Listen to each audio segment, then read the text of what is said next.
Welcome to our daily show where we discuss the fourth stimulus check update, what's going on in the United States, Washington, D.C., money, investing, and the next stimulus package, which is $3.5 trillion and is moving towards the final stages in the House of Representatives. Actually had a vote pass last night in the House of Representatives. We're going to be discussing that. I'm going to be showing you the vote, what happened with that vote, and moving forward, we're going to be having several votes in the House and the Senate in this big week upcoming. It's going to be a very important week as we move forward with several votes on the U.S. debt limit ceiling, the government shutdown, the stimulus package, and the bipartisan infrastructure package. It's going to be a very important upcoming week. You are not going to want to miss any episodes coming up because, man, it's a very important week for our country, for the stimulus package, and for everything. We're going to have a government shutdown if these packages don't pass. We're going to have a debt limit ceiling problem, which we could have the first government default.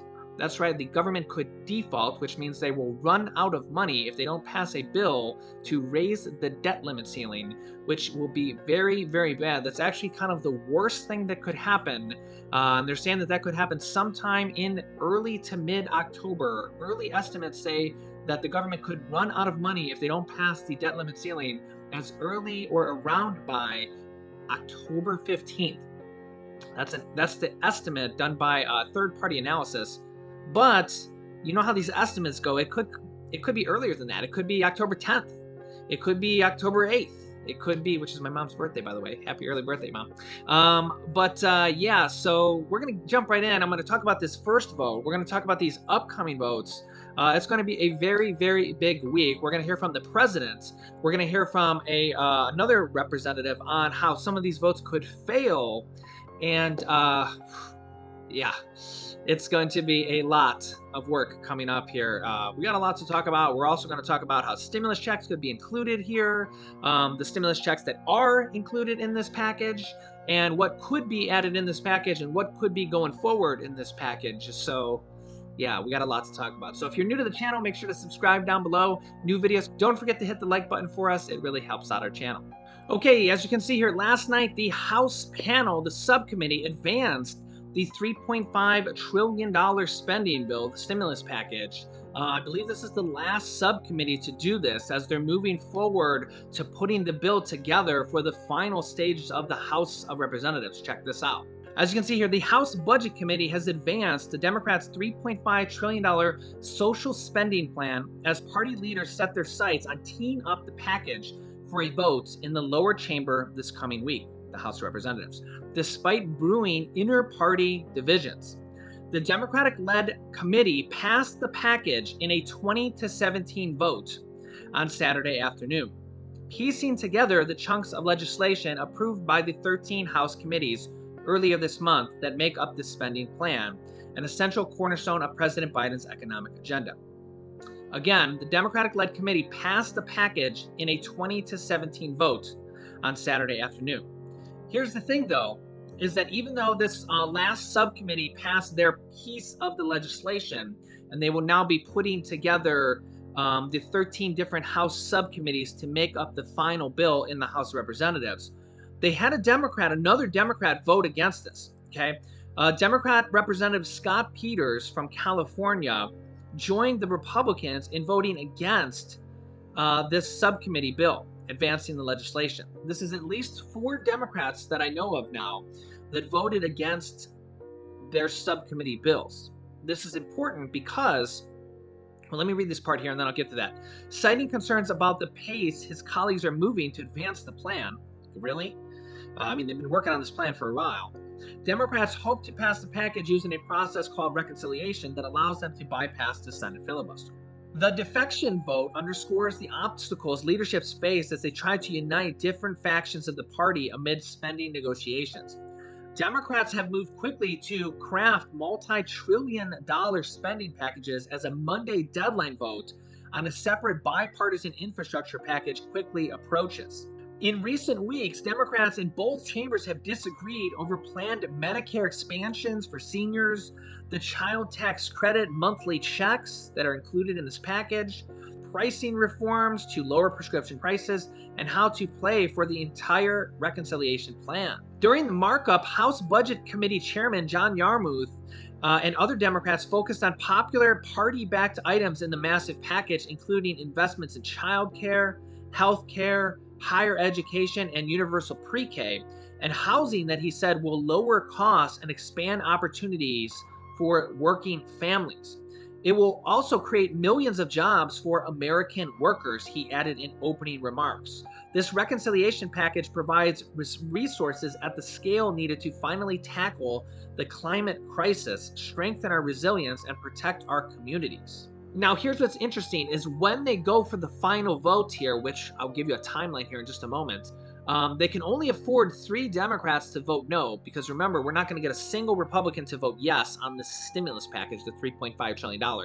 Also remember, not a single Republican voted yes on the 3rd stimulus check package, that $1,400 stimulus checks, that also passed the $3,000 to $3,600 child tax credits, that gave the $3,000 to $3,600 for the year, or the monthly checks that are $250 to $300, that are going out to 65 million children, along with the $40+ billion of rent assistance, those SNAP increases that you got, and all sorts of things, that $50 internet assistance that we got as a community here.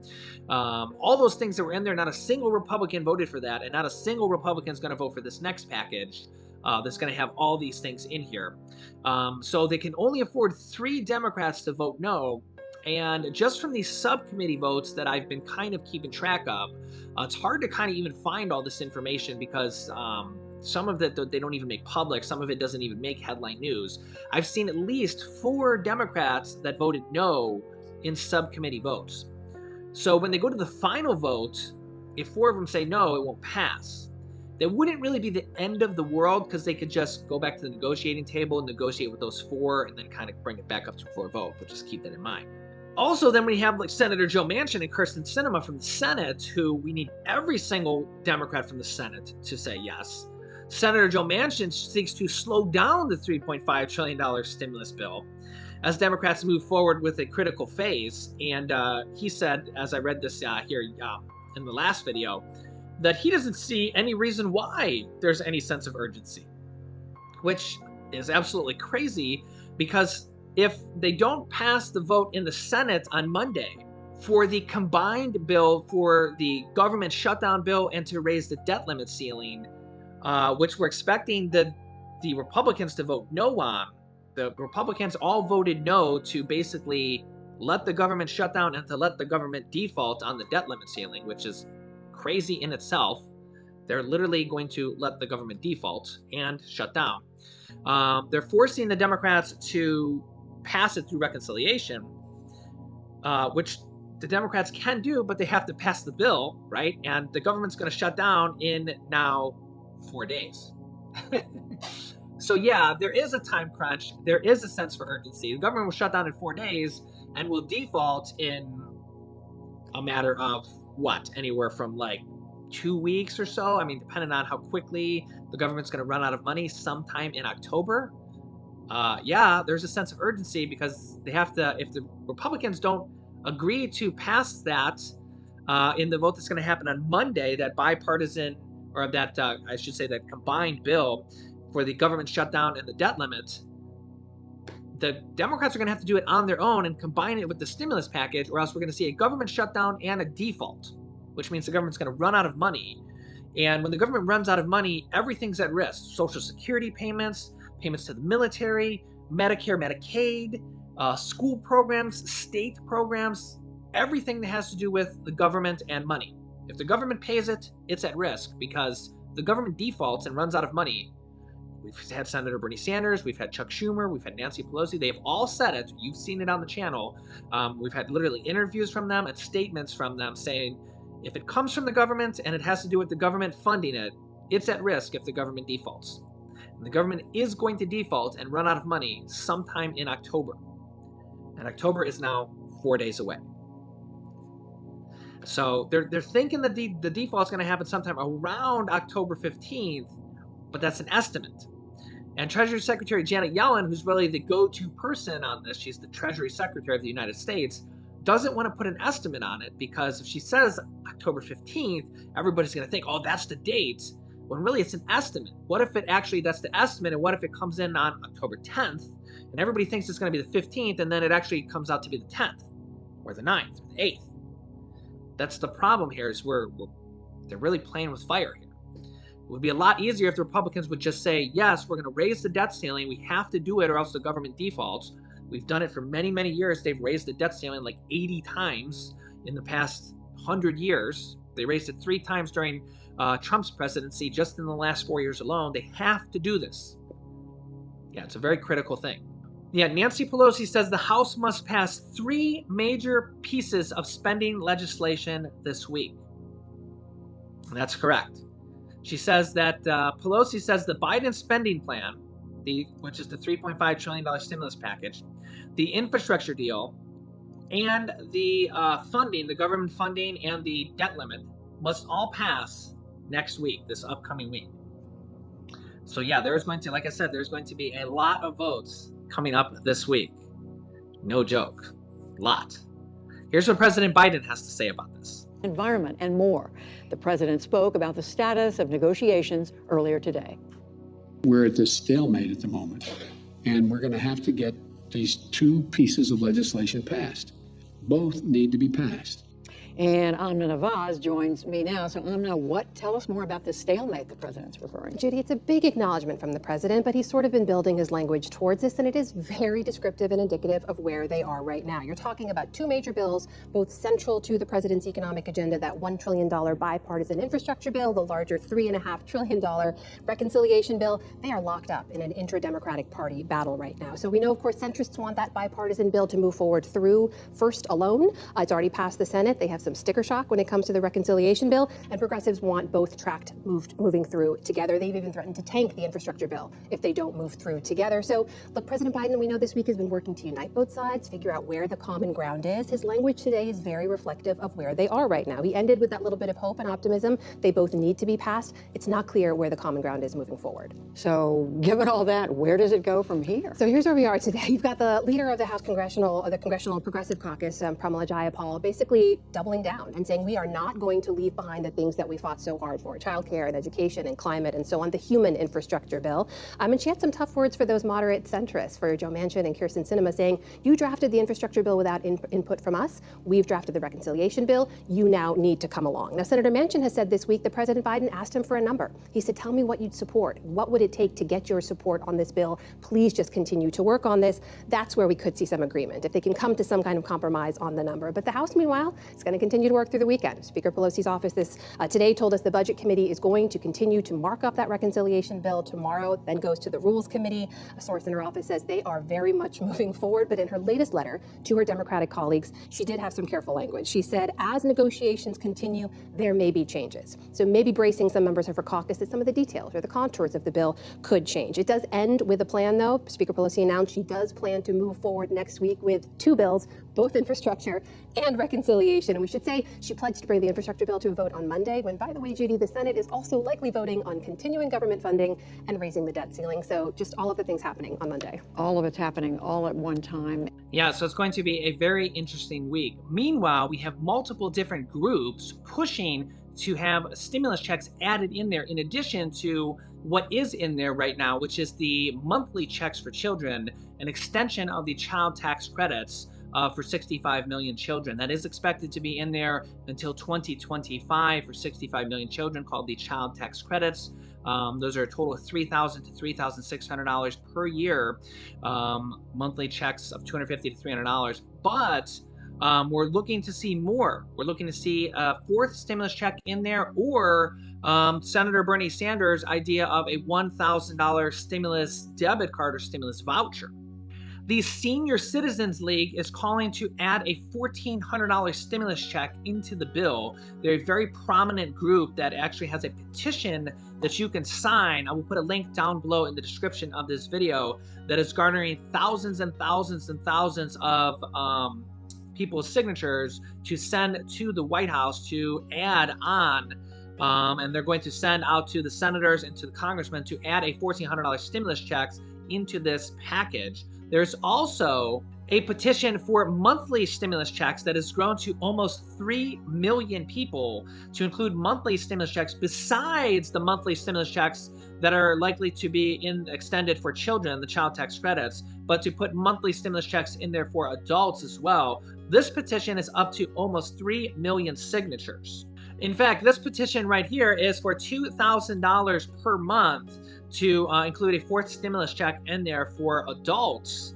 And you can see here this petition is at 9 million signatures. Let's get it to 3 million signatures. I will put the links down below to both the $1,400 petition and the $2,000 per month petition if you'd like to sign. Both of these are free to sign. If you see anything that says you have to pay to sign, don't do anything like that. You may have misclicked or anything like that, or clicked on a pop-up or something along those lines. Both of these petitions are completely free to sign. So if you clicked on an ad or something along those lines, don't pay anything or anything along those lines. Both these petitions are completely free to sign. And as you can see here, this petition is nearing 2.9 million signatures. They want to get it to 3 million signatures. And I believe they're sending this to the White House as well. I mean, 3 million signatures is a lot of signatures. I believe it's in the top 10 highest petitions signed ever on change.org, which is the #1 highest platform for petitions, and will be sent over to the White House. So again, let's make our voices heard. I also recommend you tweet on Twitter, call and email your representatives, Bernie Sanders especially. Tweet him, call him, email him, tweet him on Twitter, because he was one of the main people that made sure, probably the most important person that made sure a second stimulus check was included in that second stimulus check package. Remember, they wrote the bill for the second stimulus check package and didn't include a stimulus check in there. They actually wrote the bill. They were planning on passing the second stimulus check package without a stimulus check, and at the very last moment, Bernie Sanders and at the time Republican Senator Josh Hawley, I give credit where credit is due, Republican Senator Josh Hawley and Bernie Sanders both rose to the challenge and made sure that a stimulus check was in there. Times were different back then. That was when we had a Republican president, former President Donald Trump, and we had a Republican Senate led by Mitch McConnell. Republicans now aren't in favor of anything. We're not going to get a single Republican vote. Again, I give credit where credit is due. Republican Senator Josh Hawley and former President Donald Trump actually led the charge for $2,000 stimulus checks back then. But now times are different. I give credit where credit is due, and I'll also give credit where credit is not due. Now we're not going to get a single vote on this next stimulus package, and we didn't get a single Republican vote on the third stimulus check package. So again, I'm just being completely fair. I'm telling you guys the truth on where the credit is due and where the credit is not due. Not a single Republican voted for the third stimulus check package. So when you got that $1,400 stimulus check, not a single Republican voted for it. Not a single Republican voted for those child tax credits, and you're not going to get a single Republican to vote for this next stimulus package, which is expected to include the child tax credit, those monthly checks. It's expected to include the Medicare expansion, which include hearing, dental, vision, hearing benefits, lower the Medicare eligibility age to age 60. Those benefits are going to be extremely, extremely beneficial. When they're going to kick in, some benefits are going to kick in. We're going to have to see how the wording is when we get the bill, and exactly things are going to change too, exactly, because they're still negotiating. The Senate might change things when we get the bill. All this stuff here, we're still getting details on all this stuff. And remember, even after we get the bill, things might drastically change there too, because again, the Senate might change things dramatically even after the House passes the bill, right? If you've been through this before, if you've been watching the show for a while, you know how they change things, right? And remember that the second stimulus check was added in after they wrote the bill. On the third stimulus check package, they added in that $10,200 unemployment provision, which actually gave a tax refund of anywhere from several $100s to several $1,000s for people that had unemployment income last year. So they could add stimulus checks or stimulus items in there at the very last moment. And we're going to really be finding out a lot of these items here. So I recommend you email, tweet, call Senator Bernie Sanders and all your representatives. Bernie Sanders is probably the most important one to push right now. Make sure that you push him, tell him, include 4 stimulus checks in this package, because in addition to the child tax credits and the Medicare and the free college and all the things that are going to be in there, right? Because he's the one that would probably stand up for everybody and make sure that they will be in there.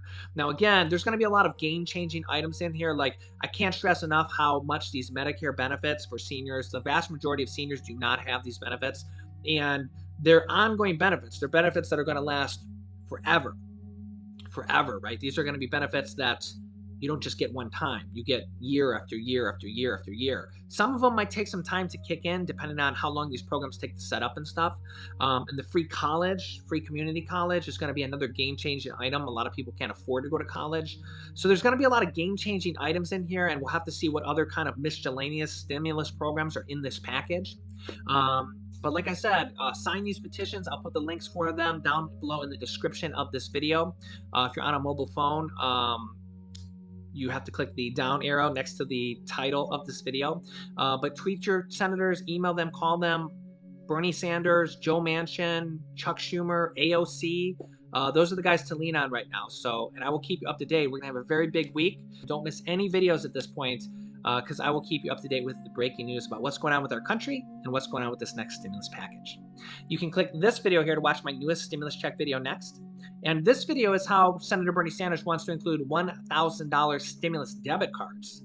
So click on one of those videos next. Thanks, guys, and I will see you in the next video.